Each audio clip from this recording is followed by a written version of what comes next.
Στο σημερινό βίντεο του καναλιού θα αναλύσουμε ένα θέμα που είμαι σίγουρος ότι όλοι έστω κάποια στιγμή στη ζωή μας έχουμε ακούσει. Το ξέρω, δεν το έχουμε ακούσει για λόγους αμιγώς ιστορικού ενδιαφέροντος, παρόλα αυτά είναι ένα θέμα που παρουσιάζει εξαιρετικό ενδιαφέρον. Ας αφήσουμε λοιπόν στην άκρη τη γραφικότητα που προκύπτει από τη γνωστή τηλεοπτική σειρά και ας ερευνήσουμε με σοβαρότητα αυτό το πολύ σπουδαίο έργο που ήταν αποτέλεσμα της ανεπτυγμένης μηχανικής αλλά και της ανάγκης των Βυζαντινών για καθαριότητα που παρόμοιά της δεν υπήρχε πουθενά αλλού στη Δυτική Ευρώπη της εποχής. Πρώτα να πούμε ότι ως συνέχεια της Ρωμαϊκής Αυτοκρατορίας, η οποία είχε ήδη λάβει πολλές γνώσεις από την αρχαία Ελλάδα, το Βυζάντιο κληρονόμησε πολλές συνήθειες και τεχνογνωσία για έργα υποδομών που είχαν ήδη φτιαχτεί στη Ρώμη τους προηγούμενους αιώνες. Ένα από αυτά τα έργα ήταν και το πρώτο οργανωμένο σύστημα αποχέτευσης της ιστορίας, η λεγόμενη Μεγάλη Αποχέτευση της αρχαίας Ρώμης, που είχε σκοπό να αποστραγγίσει τα τοπικά έλλη και να απομακρύνει τα απόβλητα από την πόλη, μεταφέροντάς τα στον ποταμό Τίβερη και από εκεί στη θάλασσα. Αυτή η αποχέτευση όμως ήταν κυρίως ένα έργο που εξυπηρετούσε την πόλη ως σύνολο, καθώς τα σπίτια δεν ήταν συνδεδεμένα μαζί της και τα απόβλητά τους έπρεπε να αποθηκεύονται σε κατασκευές, κάτι σαν τους σύγχρονους βόθρους, και έπειτα να οδηγούνται στη μεγάλη αποχέτευση, πράγμα που ναι μεν διασφάλιζε κάποιους βασικούς κανόνες υγιεινής, απαιτούσε όμως αρκετό κόπο και λόγω υπερπληθυσμού ορισμένες φορές ήταν πρακτικά αδύνατο να ολοκληρωθεί. Με το πέρασμα των ετών, τη διαίρεση της αυτοκρατορίας σε ανατολική και δυτική και την τεράστια αύξηση του πληθυσμού, τουλάχιστον στην Κωνσταντινούπολη, η ανάγκη για ένα πιο ολοκληρωμένο σύστημα αποχέτευσης έγινε πια επιτακτική. Επιπλέον, σε αντίθεση με τη Δυτική Ευρώπη, οι κάτοικοι του Βυζαντίου είχαν συνειδητοποιήσει από νωρίς την αξία της καθαριότητας και του καθαρισμού του σώματος και των μαλλιών τους, πράγμα που δημιουργούσε επιπλέον φορτίο στην ανάγκη για αποχέτευση.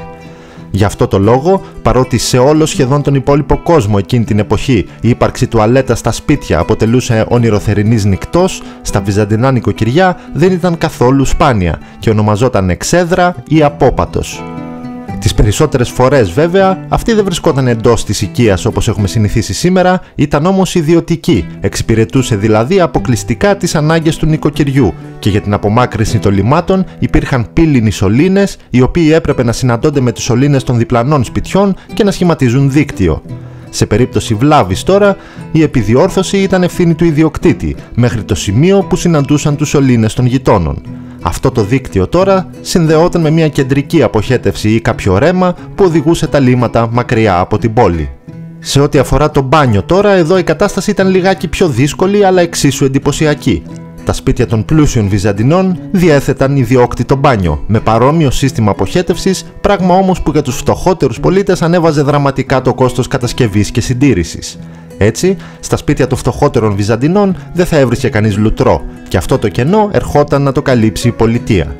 Για τους φτωχότερους πολίτες υπήρχαν τα δημόσια λουτρά, τα οποία μάλιστα στεγάζονταν σε επιβλητικά κτίρια, ήταν ιδιαιτέρως πολυτελή και παρήχαν όλες τις ανέσεις. Μάλιστα, σίγουρα από την εποχή του Ιουστινιανού, ίσως όμως και πιο πριν, τα δημόσια λουτρά είχαν μπανιέρες σε χωριστά διαμερίσματα, τα οποία βρίσκονταν γύρω από μια μεγάλη κυκλική δεξαμενή, κάτι σαν μια λίμνη. Το νερό ζεσθενόταν σε μεγάλους λέβητες και διοχετευόταν στους κατάλληλους χώρους μέσα από ένα σύστημα σωληνώσεων. Έτσι, ο επισκέπτης μπορούσε να επιλέξει αν θέλει να πλυθεί με κρύο ή ζεστό νερό, ενώ ακόμη μπορούσε να κάνει μέχρι και ατμόλουτρο σε ειδικούς χώρους όπου το νερό έπεφτε σε καυτές επιφάνειες για να δημιουργεί ατμό.